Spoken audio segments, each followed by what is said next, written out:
गुरुवर, देते सबको ज्ञान। जैन धर्म का गुरुवर, देते सबको ज्ञान। सब भक्तों का स्वभक्त सगर, करती ही कल्याण। सब भक्तों का स्वभक्त सगर, करती ही कल्याण।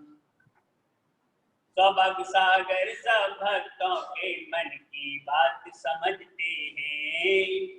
अरे सौभाग्य सागर सब भक्तों के मन की बात समझते हैं। ओ लॉकडाउन में जूम पे गुरुवर पूजा पाठ कराते हैं। लॉकडाउन में जूम पे गुरुवर पूजा पाठ कराते हैं। ओ करुणा से भरे हैं गुरुवर, करुणा से भरे हैं गुरुवर, मेरे गुरु महान। सब भक्तों को देते हैं, सब भक्तों को स्वभक्त सगर, करते हैं कल्याण। सब भक्तों का स्वभक्त सगर, करते हैं कल्याण। अरे जैन धर्म का गुरुवर, जैन धर्म का गुरुवर, देते सबको ज्ञान। हरि सब भक्तों का स्वभक्त सगर, करते हैं कल्याण। सब भक्तों का स्वभक्त सगर, करते हैं कल्याण। आइए ऐसे कल्याणकारी वचन हम सभी सुने और पूज्य गुरुदेव का कल्याणकारी आशीर्वचन लें। ऐसे पूज्य गुरुदेव से निवेदन करते हैं, सभी लोग हाथ जोड़ेंगे कि हे गुरुदेव, हम सभी का कल्याण हो। अपना आशीर्वचन देकर के हम सभी का कल्याण करें। पूज्य आचार्य श्री सौभाग्य सागर जी गुरुदेव, जय बोलिए बाल योगी परम पूज्य आचार्य श्री सौभाग्य सागर जी महाराज की जय। जयकारा गुरुदेव का जय जय गुरुदेव, गुरुदेव का जय जय गुरुदेव। चलिएगा प्रारंभ करते हैं आज के धर्म सत्र को। सभी लोग अपने अपने हाथों को जोड़ लें। पहले परमात्मा के स्मरण, उसके बाद धर्म का श्रवण। ओम नमः, ओम नमः, ओम नमः। एडमो अरिहंताडम, एडमो सिद्धाडम, एडमो आयरियाडम, एडमो वजायाडम, एडमो लोई सब्बसाहुडम। जय बोलिए आदिनाथ भगवान की, जय बोलिए शांतिनाथ भगवान की, कचरे से चमत्कारी चिंतामणि पारसनाथ भगवान की, विश्व प्रभु महावीर भगवान की, तपस्वी सम्राट आचार्य श्री सन्मति सागर जी महाराज की, आचार्य गुरुदेव श्री सिद्धांत सागर जी महाराज।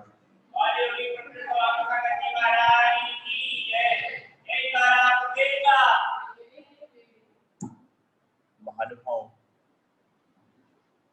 जीवन में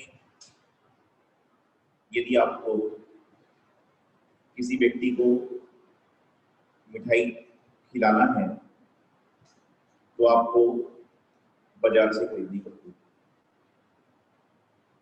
जीवन में यदि आपको किसी व्यक्ति को मिठाई खिलाना है तो आपको बाजार से खरीदना पड़ती है। जीवन में यदि किसी व्यक्ति को आपको रोटी खिलाना है तो अपने हाथ से बनाना पड़ती है। जीवन में यदि आपको किसी व्यक्ति को ठंडक पेय पदार्थ पिलाना है तो आपको बनाना पड़ेगा या बाजार से खरीदना पड़ेगा। जीवन में यदि आपको किसी व्यक्ति को घूमने के लिए ले जाना है तो आपको कार में, टैक्सी में पैसे खर्च करके ले जाना पड़ेगा। जीवन में यदि आपको किसी व्यक्ति को गिफ्ट देना है, चाहे गाड़ी गिफ्ट में दो, चाहे टेलीविजन गिफ्ट में दो, चाहे मोबाइल गिफ्ट में दो, चाहे कपड़े गिफ्ट में दो, उन सबको आपको खरीदना होगा। जीवन में आप किसी को भी चाहे छोटा सा पेन क्यों ना दो, लेकिन यदि आप पेन को भी दे रहे हो तो उस पेन को भी आपको खरीदना पड़ेगा, जब जाकर आप उसको ले पाओगे। और खरीदना ना हो तो यदि आप अपने पास से उस पेन को लेते हो तो आपके पास में वह पेन कम हो जाएगा। अर्थात कहने का तात्पर्य ये है कि जिंदगी में आप किसी को भी कुछ दोगे तो या तो आपको बाजार से खरीद कर देना पड़ेगा, या तो आपको घर में बना कर देना पड़ेगा, या तो आपके पास बची हुई वस्तु है उसमें से यदि आप दोगे तो आपकी वह वस्तु कम हो जाएगी। तो जिंदगी में हम लोगों को क्या दें जिससे कि जो हमारे पास से भी ना जाए और उसके पास भी पहुंच जाए। हम जीवन में ऐसा क्या दें, यह सब दे रहे हैं, बहुत अच्छी बात है। ये सब आप लोगों को प्रतिपादित कर रहे हैं, ये सब आप लोगों को भेंट दे रहे हैं, ये सब आप लोगों को गिफ्ट दे रहे हैं, ये बहुत अच्छी बात है, इसमें कोई बुराई की बात नहीं है, बहुत अच्छी बात है, आपको ये करना ही चाहिए। लेकिन विचारणीय बात ये है, चिंतनीय बात ये है, कल्पनीय बात ये है, विचार करने योग्य बात ये है कि हम ऐसा कौन सा कार्य करें कि जिससे हमारा काम भी हो जाए और हमारे पास से वस्तु भी समाप्त हो। बुद्धिमान वह व्यक्ति नहीं होता कि जो अपने घर में पानी का स्टोर है और अपने पास आए ग्लास में से दूसरे को पानी दे देता। बुद्धिमान तो यह होता है कि अपने पास के ग्लास में से पानी दे भी देता है तो अपने पास मिलाकर रखता है कि दोनों लोगों की प्यास मिट जाती है।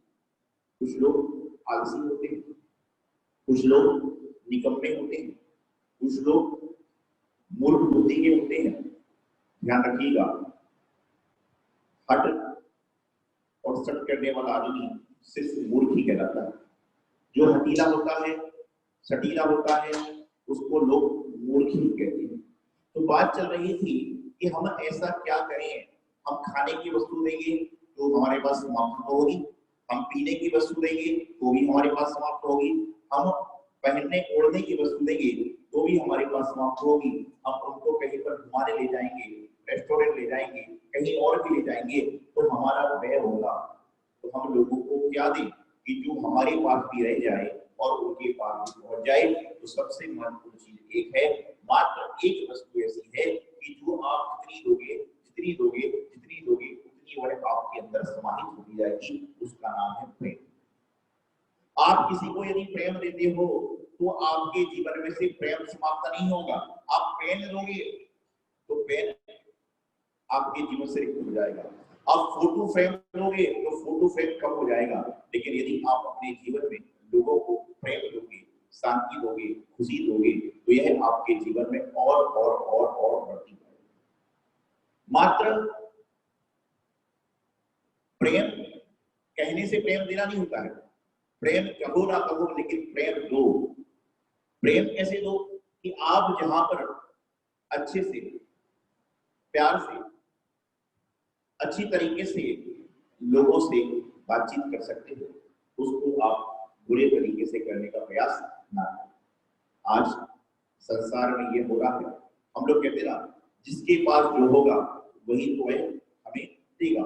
यदि किसी व्यक्ति के पास प्रेम है वह लोगों को प्रेम देगा, किसी के पास में गाली है वह लोगों को गाली देगा। लेकिन हमें यह भी समझना है कि हमें कौन सा ऐसा काम कर रहे हैं। हम यदि काम ही गाली देने खाने वाला कर रहे हैं तो आदमी कितनी बार प्रेम से बोलेगा। आप सोचो कि मैं उल्टा सीधा काम करता रहूं, मैं गलत सलत काम करता रहूं, मैं बुरी काम करता रहूं, मैं चुगली करता रहूं, मैं उद्दंडता करता रहूं, मैं अभिनय करते रहूं, मैं विनय को समाप्त कर दूं और उसके बाद भी मुझे लोग प्रेम से ट्रीट करते हैं, तो ऐसा नहीं होगा। हमारी भगवान जो परमात्मा है ये सभी लोगों को पहले एक अवसर देते हैं। आपको सबको एक अवसर देते हैं, हम सभी को अवसर देते हैं कि कार्य करो, और कार्य करने के बाद में यदि हमारे द्वारा कोई गलत कार्य होता है तो वह उसको सुधारने का भी मौका देते हैं, सुधारने के लिए बताते हैं कि आपने ये गलत कार्य किया है तो आप इसको सुधार लो। एक बार, दो बार, तीन बार, अनेकों बार मौका देते हैं। लेकिन यदि उसके बाद भी हम सुधारते नहीं है तो वह मौका नहीं देते, बल्कि आपके सामने धोखा हो जाता है। ध्यान रखना, परमात्मा आपको अवसर एक नहीं अनेकों बार देते हैं, लेकिन अंदर से इतना सा है कि उन अवसरों का हम लाभ कैसे उठाते हैं। अक्सर मैं कहा करता हूं, आषाढ़ का चूका किसान, आषाढ़ का चूका किसान, डाल का चूका बंदर। आषाढ़ का चूका किसान, डाल का चूका बंदर और स्कूल से भागा विद्यार्थी, ये कभी ना कभी एक दिन पछताते जरूर हैं। जिस प्रकार से आषाढ़ के महीने में किसान यदि गेहूं चावल आदि नहीं बो पाता है तो कितनी भी बाद में बोने से कोई फायदा नहीं होता। डाल से चूका बंदर, जो बंदर डाल पकड़ने से चूक जाता है उसका जीवन लगभग समाप्त हो जाता है। और जो व्यक्ति स्कूल से भागता है, जो बच्चा स्कूल से भागता है, वह परीक्षा आने पर जरूर से पछताता जरूर है। जीवन में जो आपको अवसर मिल रहे हैं उन अवसर का आप लाभ उठाने का प्रयास करें।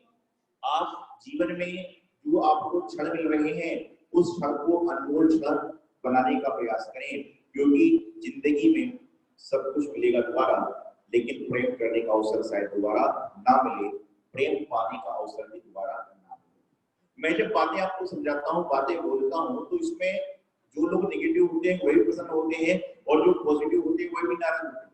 मैं आपको एक बार खुलासा करना चाहता हूँ, जो भी गुरु आपको खुदा देते हैं कि आप प्रेम करो, आप शांति का दान दो, आप सुखी रहो, इसका मतलब यह है कि आप प्रेम तो करें, लेकिन प्रेम करने लायक कौन व्यक्ति है उसको भी तो देखें।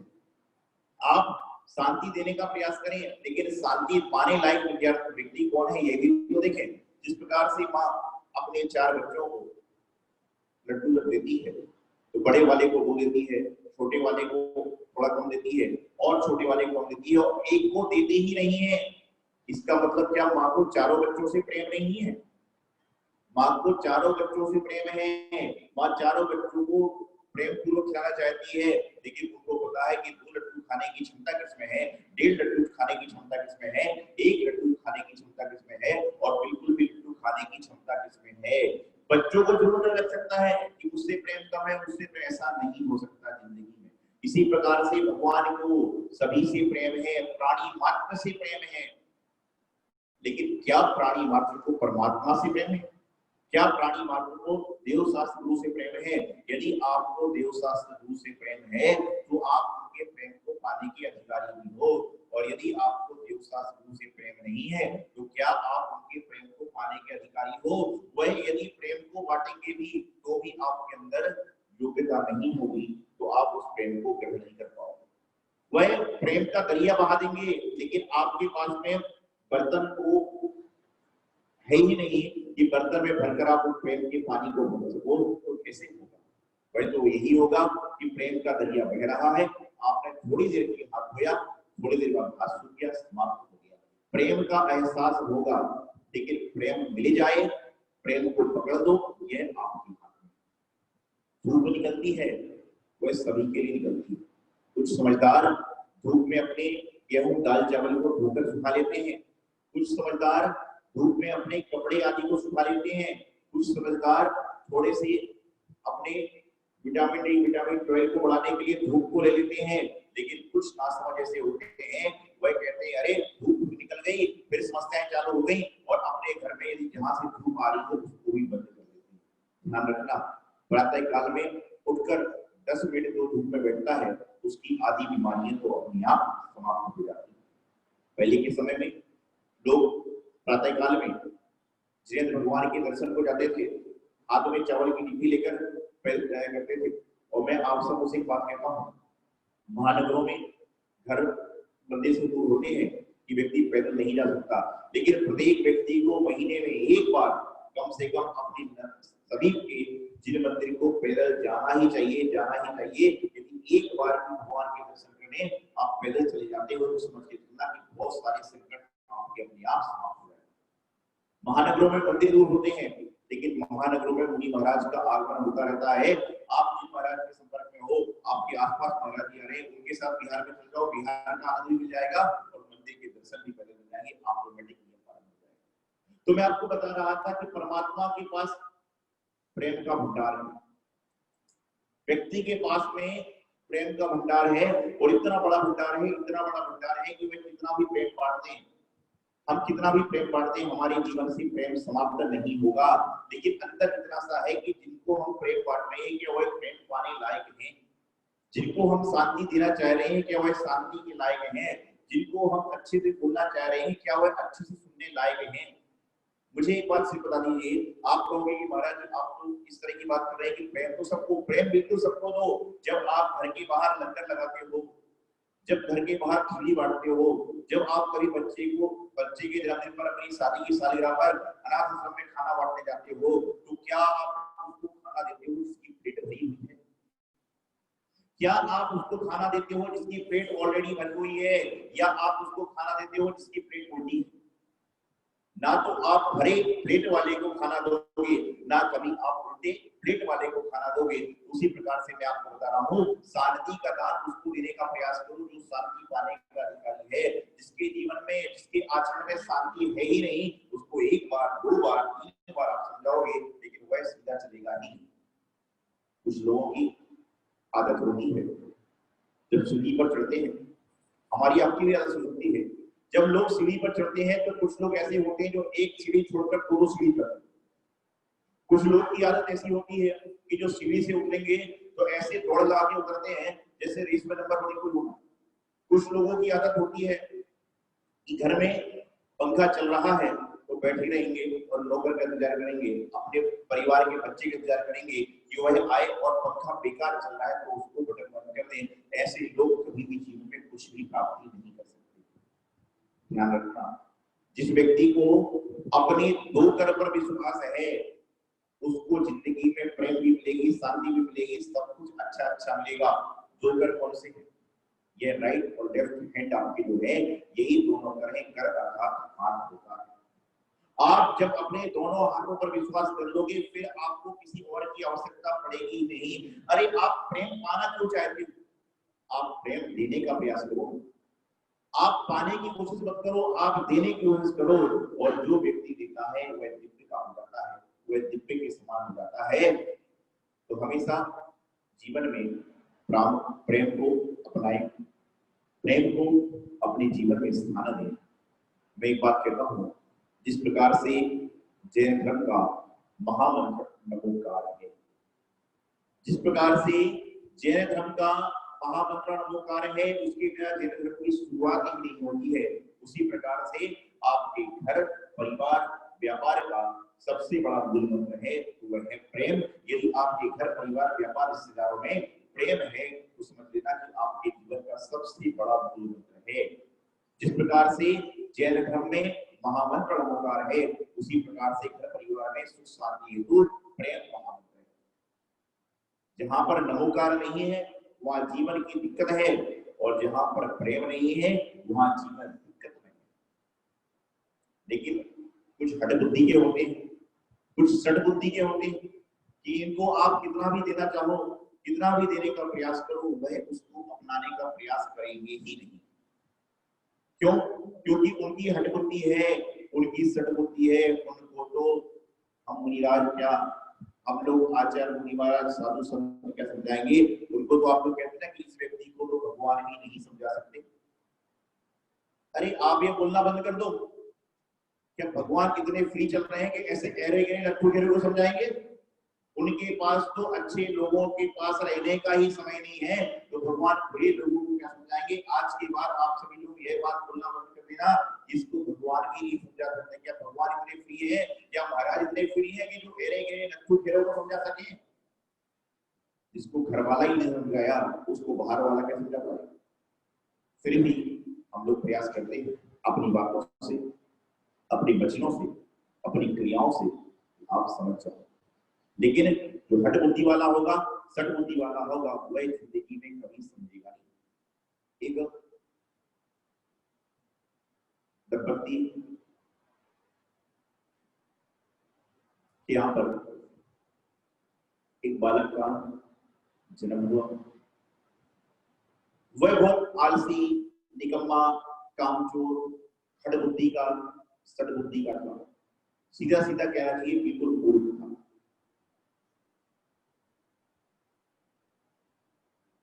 तो पिताजी ने सोचा यदि मैं इसको दुकान पर ले जाऊंगा तो ये मेरे दुकान में समस्या पैदा करेगा, ग्राहक इसके पास से भाग जाएंगे, तो इसको घर के काम में लगा देता हूँ। उसने कहा तुम घर पर रहो, थोड़ी देर बाद कुएं से पानी भर के ला देना, उसके बाद में पड़ोस से दूध लेके आ जाना और माँ के काम में मदद करना। उस व्यक्ति ने कहा आप निश्चित होकर जाइए, मैं सारा काम कर दूंगा। कोई व्यक्ति यदि जब आपको कह देता है कि आप निश्चित होकर जाइए, मैं सारा काम कर लूंगा, तो आपके मन में इतनी प्रसन्नता होती है, इतनी प्रसन्नता होती है कि समझ लो बहुत अच्छा काम हो गया। अब आपको जाने की बात मालूम चलेगा कि वह काम करेगा या घर का बंदा कर करेगा। तो वह चला गया। उसकी माँ ने उससे कहा कि जाओ कुएं पर जाकर पानी भर के लाओ। वह कुएं पर चला गया। माँ को लगा क्या सब हो गया, रात में ऐसा कौन सा स्वप्न आ गया, रात में ऐसा कौन सी व्यवस्था इसको बदल गई। वह कुएं के पास गया और चिल्लाकर बोला माँ इधर आओ। उनको लगा हो सकता है कि कुछ जानकारी लेना चाह रहा होगा। माँ दौड़ी गई, बोले तुमने मुझसे कहा कि कुएं से पानी भर के लाओ, लेकिन रास्ता और बाल्टी को लेकर आओ। तो माँ बोली कि तू पास से रास्ता बाल्टी में, बोले नहीं, यदि तुम्हें कुएं से पानी चाहिए है तो मुझे रास्ता बाल्टी यहाँ लाकर बांध कर देना पड़ेगा। ये हटो सदबुद्धि के मूर्ख लोग, इनसे आप काम की अपेक्षा मत करो। माँ ने रास्ता बाल्टी लाई और उस व्यक्ति ने रस्ते बाल्टी से पानी खींच दिया। माँ जाने लगी, बोले इधर आओ। बोले अब क्या हुआ? बोले बाल्टी उठाओ और किचन में लेकर चलो। ये बाल्टी उठाओ और किचन में लेकर चलो। माँ बोली तो तेरा मतलब क्या हुआ? बोले मुझे तुमने कहा था कि पानी भर देना, तो मैंने कुएं से पानी भर दिया, और आगे से भी यदि मुझसे कुएं से पानी भरवाना है तो रास्ता बाल्टी लाकर यहाँ कुएं पर छोड़ देना, तो मैं पानी भर दूंगा और अपने सिर पर रख दूंगा। ऐसे मूर्खों की संगति करोगे तो कभी कल्याण नहीं हो सकता। घर में जब शाम को पिताजी आए, उनको बात मालूम चली। उन्होंने कहा कल से मैं इसको अपने साथ में दफ्तर ले जाऊंगा, और उन्होंने कहा कि कल से तू मेरे साथ दफ्तर चलेगा और दुकान की शटर का ताला तू ही खोलेगा। ठीक है, उसने कहा बिल्कुल खोल दूंगा। दफ्तर जाने की बात आई, दुकान जाने की बात आई, तो उसको बोले जूते पहन के चलना। वो नंगे पैर चलने लगा। बोले नंगे पैर क्यों चलना है, लोग क्या सोचेंगे, जूते पहन कर आओ। बोले मैं नहीं पहनूंगा। बोले मैं नहीं पहनूंगा। बोले क्यों नहीं पहनेगा? बोले आपने कहा था जूते पहन कर चलना, तो जूते मेरे पास लेकर आओ जब तो पहनूंगा, जूते जब मेरे पास लेकर आओ जब तो मैं पहनूंगा। ऐसे निकम्मे आलसी कामचोर व्यक्ति का जिंदगी में कल्याण नहीं। जूते लाके दिए, पहनने लगा। उसके बाद में उसने जूते की लेस बांधी नहीं, सीधा चलने लगा। तो घर वाले बोले लेस तो बांध ले। बोले मुझे जूते पहनने का कहा था, लेस बांधने का नहीं कहा था, लेस बांधो।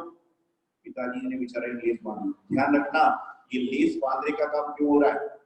क्योंकि बचपन में आप अपने बच्चे की लेस बांधते हो, इसलिए बड़े में वो सोचता है अपने जूता पहना।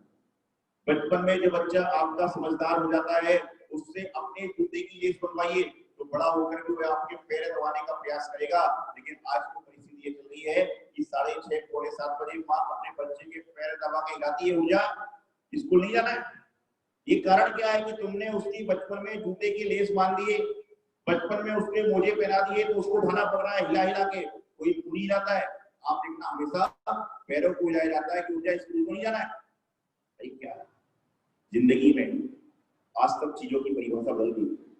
पहले लोग बड़े के चरण स्पर्श करते थे, दोनों हाथों को चरण अच्छे से तक स्पर्श करने का प्रयास करते थे। आज लोग कैसे चरण स्पर्श कर रहे हैं? लोग आज के समय में घुटने तक लगा देते हैं, और कई तो झुकते ही नहीं, और बोले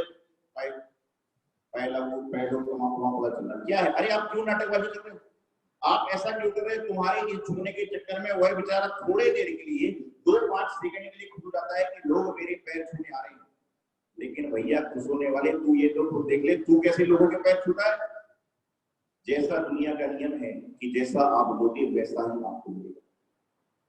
तो मैं बता रहा था आपको कि उसने जूते की लेस को बनवाया और चल पड़ा। जैसे ही दुकान के पास पहुंचा, पिताजी ने बोला निकाल चाबी और शटर खोल, ताला खोल। बोले पिताजी आपको उम्र हो गई लेकिन समझदारी नहीं आई। पिताजी आपकी उम्र हो गई लेकिन समझदारी नहीं आई। बोले क्या समझदारी नहीं आई? बोले आपने मुझे शटर का ताला खोलने बोला था, चाबी लाने थोड़ी ना बोला था। चाबी लाके तो जब मैं शटर का ताला खोलूंगा शटर होगा। आप विचार करिए कि ऐसे हटी और मूर्ख व्यक्ति का जिंदगी में कल्याण कभी नहीं हो सकता। ऐसे लोगों को आप कितना भी सिखा लो लेकिन अपन कुछ भी नहीं कर पाएंगे। तो बात चल रही है कि जीवन में परिवार में सुख शांति का मूल मंत्र क्या है? तो प्रेम जीवन का मूल मंत्र है। हमारे जैन धर्म का महामंत्र नमोकार है और परिवार का मूल मंत्र प्रेम है। आप प्रेम करिए, प्रेम दीजिए। मुझे सिर्फ इतना बता दो कि आप किसको देखकर मुस्कुराते हो? आप किसको देखकर मुस्कुराने का प्रयास करते हो? जो आपको थोड़ा सा संवेदना युक्त दिख रहा है, जो आपको देखकर थोड़ा सा चेहरे पर मुस्कुराने के भाव लाता है, उसको आप देखकर मुस्कुराते हो। क्या आज तक किसी व्यक्ति ने कुत्ते को देखकर मुस्कुराया? क्या आज तक किसी व्यक्ति ने गधे को देखकर मुस्कुराया? क्या आज तक कभी किसी व्यक्ति ने उल्लू को देखकर मुस्कुराया? नहीं। क्यों? क्योंकि उल्लू कभी आपको मुस्कुरा कर देखेगा ही नहीं, कुत्ता कभी आपको मुस्कुरा कर देखेगा नहीं, गधा आपको मुस्कुरा कर देखेगा नहीं। ये तो मैंने उदाहरण दिया, लेकिन ध्यान रखना, जब आप किसी व्यक्ति को देखकर ना मुस्कुराओ तो समझ लेना कि दुनिया का सबसे बड़ा गधा नहीं। यदि आप किसी को देखकर आपके चेहरे पर स्माइल नहीं आ रही है तो समझ लेना कि दुनिया का सबसे बड़ा उल्लू नहीं हो। क्योंकि ये जो जानवर होते हैं ना, इनको कोई कैसे भी देखे ये मुस्कुरा नहीं सकते, लेकिन इंसान को तो ये व्यवस्था दी गई है, यदि कोई नाराज होकर के देख रहा है तो मुस्कुरा कर देखेगा तो काम हो जाएगा। आप कहोगे महाराज जी फीलिंग नहीं आती। किसी ऐसे व्यक्ति को देखकर फीलिंग, अरे फीलिंग सब आती है, फीलिंग सब होती है। और फीलिंग तो समझ आना चाहिए कि जिससे आप बात नहीं करते हो, जिससे आपका पैर रोड है, उसको देखकर आपके अंतरंग से प्रेम उड़े, अंतरंग से मुस्कुराहट आए तो समझ के चलना कि आपके अंदर मानवता के कुछ गुण हैं। अभी आप कहोगे महाराज जी थोड़ी देर पहले तो आप कह रहे थे कि प्रेम उसको दोनों लेने का अधिकार, बिल्कुल सही बात कह रहा हूं। आप प्रेम उस व्यक्ति को दीजिए, शांति उस व्यक्ति को दीजिए जो कि शांति पाने का अधिकारी है। लेकिन दोनों तरफ से दरवाजे यदि बंद हो जाएं,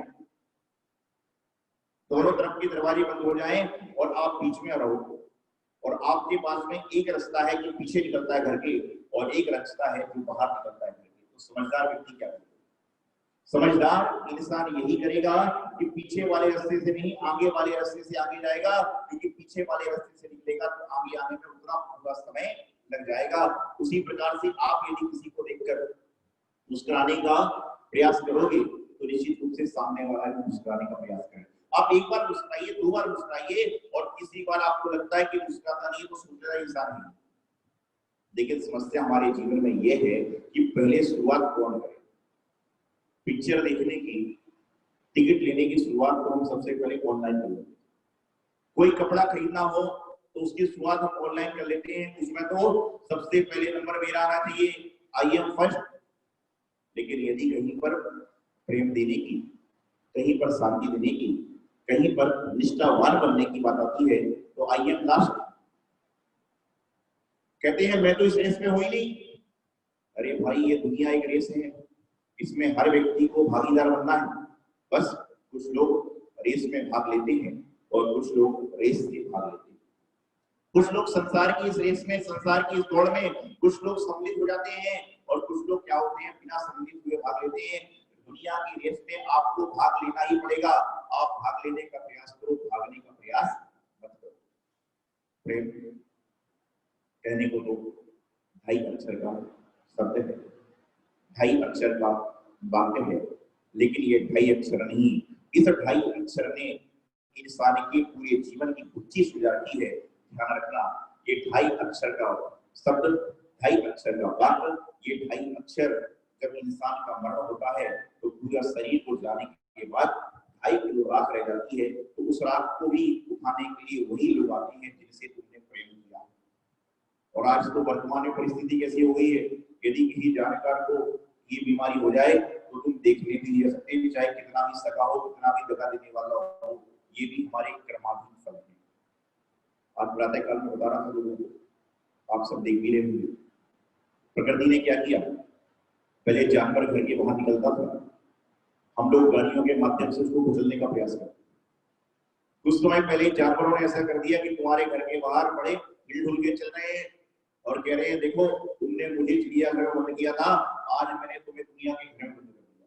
ये सब क्या है, प्रकृति के साथ जो खिलवाड़ करता है उसके जीवन में यही होता है। आज क्या हुआ, आप एक एक सरकार कहती थी भाई पॉलीथीन बंद कर दो, जानवरों को इससे नुकसान हो जाएगा, आपने बात नहीं मानी। आज इंसान का पूरा शरीर पॉलीथीन में हो रहा है कि मास्क पॉलीथीन के बन गए, हाथ में पॉलीथीन लग रही है और डॉक्टर लोग भी पॉलीथीन लगा रहे। अरे क्या हो रहा है, ये तुम्हारा कर्म है। यदि तुमने प्रेम पूर्वक रहने का प्रयास किया होता तो जिंदगी कट जाएगी। आज सुबह बात चल रही थी, बोले महाराज जी 2 महीने से सुबह सुबह बताते लोग, एक बता रहा 4 महीने से दुकान की छतरी नहीं खोली, एक बता रहा 1.5 महीने से नहीं खोली, एक कहने लगा हफ्ते भर से खोली है। तो तुमने अपने जीवन के 30, 40 साल, 50 साल में, 60 साल में, 20 साल में इतना भी कमा नहीं पाया कि 2-3 महीने घर बैठकर खा सको। आपने अपने जीवन में किया क्या है, इससे अनुमान लगा लो कि तुमने कुछ नहीं किया, खाली अपने समय को पास किया। अरे यदि एक व्यक्ति, मैं अक्सर एक बात कहता हूं, यदि एक व्यक्ति प्रतिदिन एक परिवार में से एक लोग रोज एक रोटी गरीब भूखे को खिला दें तो इस समय पूरे भारत देश की 133 करोड़ की आबादी है। और यदि मैं समझता हूं 133 करोड़ में 100 करोड़ लोग यदि ये कर लें कि हम लोग प्रत्येक व्यक्ति एक एक रोटी दान करेगा तो 100 करोड़ रोटी होती है और भिखारी 33 करोड़ तो होंगे, इससे ज्यादा तो नहीं होंगे। तो कोई दुनिया में भिखारी नहीं है। लेकिन हमारी आदत क्या है, प्रेम देने की आदत नहीं है, हमारी आदत प्रेम लेने की आदत है। तो हमें अपने जीवन में प्रेम को स्थान देना है तो क्या करना पड़ेगा, यह प्रयास